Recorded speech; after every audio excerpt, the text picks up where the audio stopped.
News 18 বাংলায় আপনাদের স্বাগত। আপনাদের সঙ্গে রয়েছি আমি প্রিয়াঙ্কা। শুরু করছি 5টার 5 মিশালি। 5ই মে দক্ষিণবঙ্গে বৃষ্টি। শুরুতেই আমাদের আবহাওয়ার খবরের দিকে নজর রাখতে হচ্ছে, কারণ যেভাবে গরমের মধ্যেই স্বস্তির খবর দিতে চাইছি আমরা। 5ই মে দক্ষিণবঙ্গে বৃষ্টি। আরো বিস্তারিত জানার চেষ্টা করব। রয়েছে আমাদের সঙ্গে প্রতিনিধি বিশ্বজিৎ। হাওয়া অফিস কি জানাচ্ছে? দেখো, দক্ষিণবঙ্গে বৃষ্টি হওয়ার প্রধান কারণ হচ্ছে সাগর থেকে জলীয় বাষ্প ঢুকে বজ্রগর্ভ মেঘ তৈরি হলে বৃষ্টি হয়।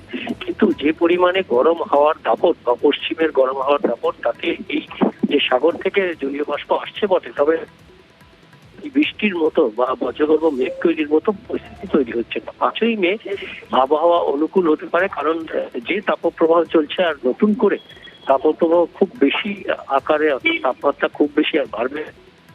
একই রকম আবহাওয়া থাকবে 4 মে পর্যন্ত। 5ই মে সাগর থেকে যে জলীয় বাষ্প আসবে তার প্রভাব কিছুটা বাড়তে পারে এবং তার ফলে বজ্রগর্ভ মেঘ থেকে বৃষ্টি হওয়ার একটা সম্ভাবনা তৈরি হচ্ছে বলে আবহাওয়া বিজ্ঞানীরা জানাচ্ছেন। এখন সেই সম্ভাবনা শেষ পর্যন্ত কতটা বাস্তবায়িত হয় তার জন্য আরো কিছুদিন অপেক্ষা করতে হবে, কিন্তু একটা সম্ভাবনা তৈরি হয়েছে। এতদিন যে সম্ভাবনার কথা জানাতেই পারছিলেন না আবহাওয়াবিদরা, ইতিমধ্যেই সেই সম্ভাবনার কথা জানাচ্ছেন।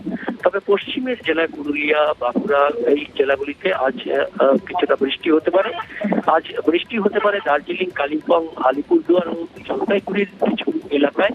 তবে দার্জিলিং, কালিম্পংয়ে বজ্রবিদ্যুৎ সহ যে বৃষ্টি হবে তার সঙ্গে ঝোড়ো হাওয়া হতে পারে।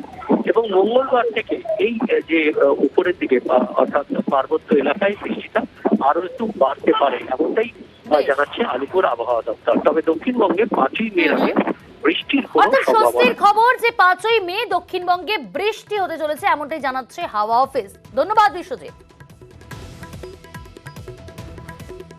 মেদিনীপুর, বাঁকুড়া, বর্ধমান এবং বীরভূম সিভিয়ার হিটওয়েভের সতর্কবার্তা দেওয়া হয়েছে উইথ রেড কালার, এবং অন্যান্য জেলাগুলিতে অরেঞ্জ অ্যালার্ট দেওয়া হয়েছে হিটওয়েভের জন্য। মালদা এবং নর্থ দিনাজপুরে সিভিয়ার হিটওয়েভের সতর্কবার্তা দেওয়া হয়েছে লাল, এবং সাউথ দিনাজপুরে হিটওয়েভের সতর্কবার্তা দেওয়া হয়েছে অরেঞ্জ। দক্ষিণ 24 পরগনা, উত্তর 24 পরগনা ওইগুলো আপনার হিটওয়েভ। আর ডে 2 থেকে 5, দ্যাট ইজ 29, 30, 1, 2 এগুলোতে সব হিটওয়েভ অনলি, নট আপনার সিভিয়ার হিটওয়েভ নয়, হিটওয়েভ অরেঞ্জ দেওয়া হয়েছে, ইনক্লুডিং কলকাতা। আর এবার নজর রাখতেই হচ্ছে বাগুইআটির খবরে। গোষ্ঠীদ্বন্দ্বের জেরে বাগুইআটিতে খুন তৃণমূল কর্মীকে পিটিয়ে খুনের অভিযোগে আটক 13 জন। লাঠি রড দিয়ে মারধর করে খুনের অভিযোগ তৃণমূলের অপর গোষ্ঠীর বিরুদ্ধে। বাগুইআটি অর্জুনপুরে রাতভর দফায় দফায় উত্তেজনা পরিস্থিতি তৈরি হয়। আজ সকালেও সেখানে উত্তেজনা পরিস্থিতি তৈরি হয়েছিল। পুলিশ পিকেট বসানো হয়েছে। তৃণমূলের দুই গোষ্ঠীর মারামারি, ইট বৃষ্টি। ঘটনাস্থলে পুলিশ গেলে বিক্ষোভ স্থানীয়দের।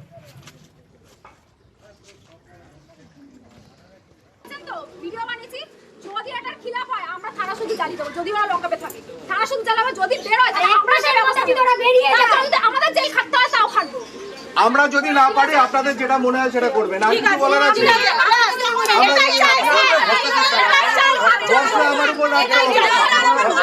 বর্ষা আমাদের উপর রাখতে হবে।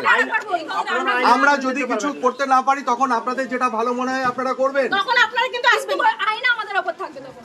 আমরা সেটা আপনাদেরকে বলে দিচ্ছি, আমরা পারবো। 30-40টা ছেলে মিলে এসে আমার বাবাকে অ্যাটাক করে, এমনকি কুপিয়ে মারে। তাদের প্রত্যেকের হাতে চাপড় ছিল, দা ছিল, রড ছিল। এটা সুপর্ণা আন্টি, যে আমাদের কাউন্সিলর 8 নম্বর ওয়ার্ডের কাউন্সিলর, সেও জড়িত আছে। দেবরাজ চক্রবর্তী এমনকি জড়িত আছে, কারণ আমরা বারবার দেবরাজ চক্রবর্তীকে ফোন করেছি, কাউন্সিলরকে হেল্প নেওয়ার জন্য ফোন করেছি। আমাদের ফাঁসি চাই, নালে ওদের আমাদের